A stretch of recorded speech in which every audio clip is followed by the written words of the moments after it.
Welcome back to espresso जी। अब कुछ बात कर लेते हैं मईशत के हवाले से। पाकिस्तान स्टॉक मार्केट में मुसलसल तेजी नजर आ रही है और गुज़िश्ता रोज पाकिस्तान स्टॉक मार्केट ने 1,20,000 पॉइंट्स का संग मील अबूर कर लिया।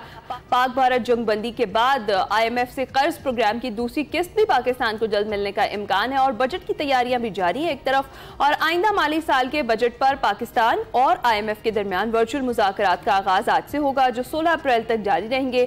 बजट मुज़ाकरात के दूसरे और फिर आखिरी मरहले के लिए IMF मिशन हफ्ते के रोज इस्लामाबाद पहुंचेगा और 23 मई तक ये मुज़ाकरात होंगे, जबकि आइंदा बजट में 400 अरब रुपए के टैक्स इकदाम पर गौर होगा और बजट में टैक्स रिलीफ इकदाम पर भी बताया जा रहा है। खुसूसी सेशन जाएंगे।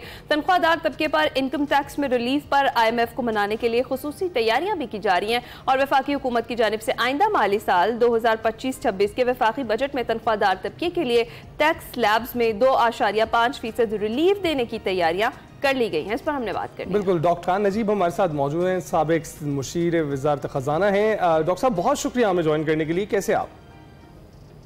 Thank you so much, good to be with you. Doctor साहब ये बताइएगा सबसे पहले, अभी आपके सामने जो लेटेस्ट न्यूज़ आ रही है, स्टॉक मार्केट बेहतर कारकर्दगी दिखा रही है। इस वक्त भी ओपन हुई 374 पॉइंट्स का इजाफा हुआ है, 1,19,000 के करीब इस वक्त जारी है, मुसलसल तेज़ी देखी जा रही है। तो आपके नज़दीक जो अब मुआशी इस्लाहात लिए जा रहे हैं हुकूमत की जानिब से इसको बेहतर करने के लिए, वो कैसे हैं? उससे क्या एक आम आदमी को रिलीफ पहुँच सकता है? इन द इमीडिएट, एक तो आपने बहुत अच्छा इंट्रोडक्शन सामने रखा और बड़ा कॉम्प्रिहेंसिवली मैम ने एक्सप्लेन किया कई चीज़ों को, वहीं से पिकअप करते हैं। देखिए, IMF के साथ एक एंगेजमेंट हुई। मैंने बहुत अरसा ये पहले भी ये कहा था कि पाकिस्तान को इस वक्त IMF के बगैर चलाना जो है वो प्रूडेंट पॉलिसी मेकिंग नहीं है। हमारी जो IMF की एंगेजमेंट है उसने एक मैक्रो स्टेबिलिटी दी है और जो आम आदमी या लो इनकम अर्नर है उसके लिए सबसे बड़ा जो रिलीफ आया है वो इस सेंस में आया है कि जो अफरात ज़र है, यानी कि कीमतों के बढ़ने की शरह में एक खातिर खा कमी आ गई है। इसका अंदाज़ा इस तरह लगाइए कि ऑन दी एवरेज पिछले 2 साल में 24 और 29% कीमतें बढ़ी थी। जो मालियाती साल हमने 23 और 24 गुजारे, अब जो मालियाती साल चल रहा है इसमें जो कीमतों के बढ़ने की शरह है वो ऑन दी एवरेज 5 से 7% होगी। तो एक्सप्रेस चैनल अगर आप दोनों की सैलरी इस साल 10 से 12% बढ़ाता है तो एक्चुअल में आपकी कुव्वत खरीद बढ़ जाएगी। ये मैं एग्जांपल इसलिए दे रहा हूँ कि इसको समझने की ज़रूरत है कि पिछले 2 सालों में आपकी कुव्वत खरीद जो है वो कम हुई है क्योंकि आपकी सैलरीज 25 या 28% हर साल नहीं बढ़ी हैं। One can understand that, private sector में भी पब्लिक सेक्टर में भी। इस साल अगर 10 ऑन दी एवरेज ये बढ़ती हैं तो आपकी कुव्वत खरीद जो है वो कुछ बेहतर होगी और ये अगर तवातर से बढ़ती रहें इस तरह और हम मैक्रो स्टेबिलिटी मेंटेन करें, so that's the important part कि कीमतों के बढ़ने की शरह 5-7% के अंदर ही रहे और आपकी सैलरीज 10-12% तवातर से 3 साल बढ़ती रहें, then you can actually catch up to where you were in 23 और 24। ये है इस वक्त जो एक आम आदमी का पर्सपेक्टिव है। दूसरा पर्सपेक्टिव ये है कि सीज फायर, और मैं हमेशा कहता हूं कि इस सीज फायर ने पाकिस्तान को ना एक बहुत ही बड़ा एक मकाम दिया है in the committee of Nations, और वो ये है कि हमें ग्लोबल स्पेस मिल गई है। We have come out in this conflict as a nation which is mature, responsible, shows restraint, plus has good conventional capability of warfare which is second to none and air capability which is most superior in the region. So इससे हमें ये एक जिसे कहीं comfort दिया है दुनिया को कि अगर आप पाकिस्तान में इन्वेस्ट करते हैं तो your investment is safe. East और वेस्ट दोनों बॉर्डर हमारे सिक्योर हैं। चाइना और चले ईरान को तो मैं इसलिए काउंट नहीं करता कि वो तो मतलब देरीना दोस्त हैं। अफगानिस्तान से भी हालात अच्छे हैं। उम्मीद करता हूं इंडिया अब अगर टेबल पर आता है तो उनसे भी चीज़ें अच्छी बढ़ेंगी।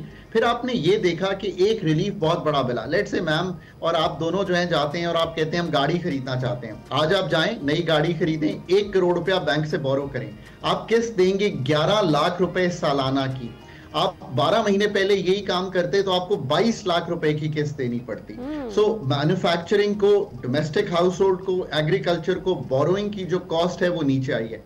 अब वक्त वो है जो ये हमें टाइम, स्पेस और जो ग्लोबल स्पेस स्पेशली मिली है कि जो हम अपना घर है ना उसको ठीक करें।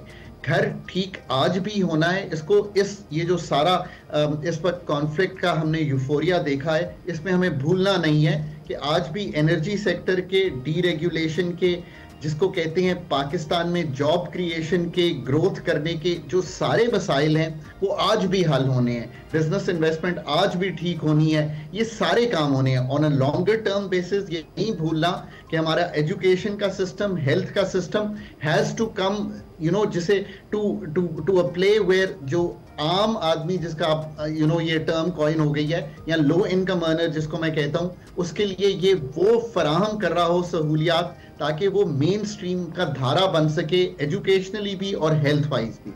ये है इस वक्त मुल्क की position. In the short run जो स्टॉक मार्केट कमेंट कर दें बिकॉज पीपल इन्वेस्ट, उसको बहुत बढ़ाने की जरूरत है। 2.5-3 लाख इन्वेस्टर है 25 करोड़ की आबादी में। मार्केट का मोमेंटम भी अच्छा है, निर्ख बहुत कम हो गए, सस्ते हो गए थे इनके हिस्सेस के, इसलिए कि एक प्रेशर आया, वो प्रेशर थोड़ा सा रिलीज हुआ है। आज भी मार्केट 6-6.25 के प्राइस टू अर्निंग्स पे है, अभी भी ऑन दी एवरेज 7 से 8 का प्राइस टू अर्निंग्स है, तो मोमेंटम है। बजट बहुत जरूरी है, जैसे आपने बहुत अच्छी बात रखी, फंड से तो डिस्कशन होती ही है, काम तो हमने करना है कि अगर 400-500 अरब के नए टैक्सेस हैं वो केयरफुली लगाने हैं, आपकी इनकम्स पे टैक्सेस को कम करना है ताकि आप पाकिस्तान छोड़कर दुबई ना चले जाएं। हम नहीं चाहते कि हमारा टैलेंट दुबई जाए।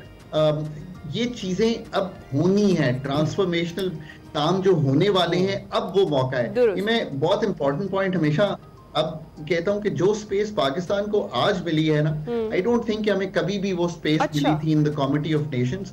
वो इज्जत, जो मकाम, मतलब आप ये देखें, मतलब चलें हम तो एज स्कॉलर्स जो कह रहे हैं, अगर यूएस अथॉरिटीज ये ट्वीट करती हैं उनके प्रेसिडेंट कि मैं ट्रेड करना चाहता हूं पाकिस्तान से, तो इसके बढ़ के आपको स्पेस मिल सकती है। I mean I think we really come out as a very very proud nation, but humbly. और इस डॉक्टर साहब ये उस वक्त कहा गया है जब वो सऊदी अरब का दौरा कर रहे थे, पहले भी डेफिनेटली वो कह रहे थे, जब उन्होंने सीज फायर की बात की तब भी उन्होंने यही कहा कि दोनों ममालिक को ट्रेड पर उन्होंने मनाया था। अच्छा डॉक्टर साहब, जिस तरह हमने बात की IMF के हवाले से भी और जो वर्चुअल मुज़ाकरात जिनका आज से आगाज होना है, आपको क्या लगता है कि कौन कौन सी ऐसी चीजें हैं जिनके लिए पाकिस्तान को IMF की जानिब से फोर्स किया जा सकता है? कौन कौन से इकदाम करने की जरूरत है? पहले भाई ने जो कहा ना, बहुत अच्छा कहा। व्हाट ही सेड इज कि उन्होंने सऊदी स्पीच में भी ये कहा कि I spoke the Pakistanis and I said आप अपने काम डाउन करें ये सारा यूफोरिया, और असल तो इंडियंस ने काम डाउन करें, उनको कहा, और हम आप लोगों से ट्रेड बढ़ाएंगे। सो उन्होंने रीइटरेट किया। So is a transactional kind of president, और हमें इस चीज का फायदा उठाना चाहिए। अब फंड के साथ देखिए, फंड के साथ ये बात करनी पड़ेगी कि जो इस दफा का बजट है उसको हम इस तरह बनाएं कि वो एक्सपेंडिचर को कट करे, यानी कि जो हमारे खर्चे हैं जारी अखराजात पे भी, हमारे जो खर्चे हैं डेवलपमेंट के भी, उनको भी कम रखें, ताकि जो टैक्सेस का निज़ाम है उसको बेहतर करते हुए, आसान करते हुए, यानी ये 2 काम करने हैं, उसको बेहतर इस तरह करना है, मैन्युफैक्चरिंग, सैलरीड और नॉन सैलरीड, इन तीनों के टैक्सेस नीचे जाते हुए दिखाई देने चाहिए, और agriculture income tax, real estate, retail और होलसेल, ये टैक्स ऊपर आता हुआ दिखाई देना चाहिए। सिंप्लीफिकेशन होनी चाहिए टैक्सेशन के निज़ाम में। बहुत से फजूल किस्म के टैक्स हमने लगाए हुए हैं, regulatory duties, withholding taxes, customs पे एक्सेसिव निर्फ, इनको कम होता हुआ दिखाना चाहिए। और तीसरी चीज जो है, सिंप्लीफिकेशन ऑफ टैक्सेस होनी चाहिए, जिसका मतलब ये है कि टैक्स भरने के लिए, टैक्स के निज़ाम को समझने के लिए आम आदमी जो है कन्विंस हो, और एक हॉरिजॉन्टल इक्विटी, यानी कि जो मैं, आप, मैन्युफैक्चरिंग, एग्रीकल्चर, रियल एस्टेट, जो भी कमा रहा है, जैसे भी कमा रहा है, उसको मसावी टैक्सेशन के निज़ाम में लाना चाहिए। और एक्सपेंडिचर पे बहुत कभी चीजें जो हैं नजर आनी चाहिए जो हो रही हो, जो प्रोविंसेस का काम है वो उनको करना चाहिए, जो सब्जेक्ट हमारे फेडरल के नहीं है उनको काम नहीं करना चाहिए उसका, और इनकम सपोर्ट को शेयर करना चाहिए। It should be a bold transformational budget. आज नहीं करेंगे ना तो फिर ये जो स्पेस है इसका जो पहला महवर होना चाहिए वो ऐसा बजट होना चाहिए जो दुनिया को बराबर करे कि हमारे पास सिर्फ डिफेंस की डेप्थ नहीं है, बल्कि इकोनॉमिक पॉलिसी मेकिंग की भी डेप्थ मौजूद है। बस कुछ ही हफ्ते रह गए हैं बजट के आने में भी, और हम एक्सपेक्ट कर रहे हैं कि अब मुआशी इस्लाहत इस तरह की लाई जाएंगी कि जिसमें आवाम का ख्याल रखा जाएगा। तो डॉक्टर साहब ये बताइएगा कि हम बात कर रहे हैं सऊदी अरब के दौरे की अमरीकी सदर की, तो उन्होंने बहुत सी बातें ऐसी की हैं जिसमें नजर ये आ रहा है कि पाकिस्तान के लिए शायद जब वो टेबल पर आए तो उन टैरिफ में भी कमी हो जाए जो उन पर 29% लगाया गया था कुछ दिन पहले। तो आपको लगता है कि उस पर निगोशिएट हो सकता है? तो देखिए ना, ये जो ग्लोबल इकोनॉमिक स्पेस है इसको अब यूज करने के लिए हम बड़ी क्लियर बात सामने रखते हैं। अब मैं जब भी इंटरव्यू करता हूं तो मैं कहता हूं जब तक हम जुज़ियात में जाकर ऐसी गुफ्तगू नहीं करेंगे जिसको हम रिपीट कर सकें और कह सकें कि किसने क्या काम करना है। पहली बात यह है कि पाकिस्तान की 5 से 6 अरब डॉलर की एक्सपोर्ट है टू यूएस। हमारे पास 2 से 4 अरब डॉलर की एक्सपोर्ट की कैपेसिटी टेक्सटाइल में पड़ी हुई है। अब सब ये कहते हैं कि हम क्या बेचते हैं वहां पे, टेक्सटाइल, अपैरल, लेदर, ये 3 चीजें बेचते हैं ना। तो ये जो कैपेसिटी है इसको यूटिलाइज करने के जो भी मौके हैं वो कायम करने चाहिए। नंबर 1, 29% पाकिस्तान पे टैरिफ है। अब तो चाइना ने निगोशिएट कर लिया है अपना टैरिफ, यूके ने निगोशिएट कर लिया है। Where are we? हमें अपनी जो डिप्लोमेटिक चैनल्स हैं, हमारे जो कमर्शियल अटैची हैं, हमारी जो पूरी इस वक्त एम्बेसी है यूएस में, इट शुड बी मोबिलाइज्ड और it should have been mobilised. एक टीम जानी थी, आई होप कि वो टीम चली गई हो। आई एम नॉट प्रिवी के क्या निगोशिएशन हुई है, बट हमें तो ये 29% का टैरिफ जो है 10 पे ड्रॉप हो जाना चाहिए। इसमें तो कोई दो आरा नहीं होनी चाहिए, क्योंकि 10% का जो टैरिफ है वो भी एक टैक्स है उनके कस्टमर पे जब वो हमारी चीज खरीदता है। आज वो 29% हो गया है, वो मिनिमम 10% का टैरिफ कह रहे हैं, उसको 10% होना चाहिए। तीसरी ये चीज कि हम इस वक्त एक ट्रेड सरप्लस में है कि हम उनको भेज देते हैं 5-6 अरब डॉलर की चीज, मंगवाते हैं 1.5-2 अरब डॉलर की चीज, तो वो कहते हैं भाई आप तो 3 अरब डॉलर फायदे में है। तो उनको कहें कि हम आपसे कॉटन मंगवाएंगे, सोयाबीन मंगवाएंगे, जब PIA को बेच देंगे, फंडामेंटली मुल्क को ठीक कर देंगे, तो हम आपसे जहाज खरीदेंगे, हम F-16 के पार्ट खरीदेंगे, हम आपसे स्टील एंड मैन्युफैक्चरिंग की जो चीजें उनसे हम पहले खरीदते रहे वो और खरीदेंगे, ताकि हम 1.5-2 अरब डॉलर की बजाय 3-4 अरब डॉलर पे जाएं। आखिरी बात, 2 सबसे ज्यादा इंपॉर्टेंट, एक हमारे नॉन टैरिफ बैरियर्स हैं। मैंने पहले कहा है कि अपने कस्टम्स के निजाम को, अपनी जो क्वालिटी के मैकेनिज्म्स हैं उनको सादा बनाएं। यूएस ये भी चाहता है कि जब उनकी प्रोडक्ट्स आएं तो वो आसानी से थ्रू हो सकें उन डिफिकल्ट चैनल से जो कई ममालिक में है, एक वो काम करें। और फिर आखिर में, this is my appeal to the diaspora which lives in the US. We have an effective diaspora, we have a big diaspora, we have doctors, surgeons, engineers, accountants, lawyers who have done well. Now is the time to, put Pakistan on the map as a responsible nation and take Pakistan forward rather than just उलझते रहे हम पेटी मसाइल में जिनमें हम हमेशा उलझते रहे हैं। सो पाकिस्तान के मकाम को बढ़ाएं, कनेक्ट करें पाकिस्तान उधर।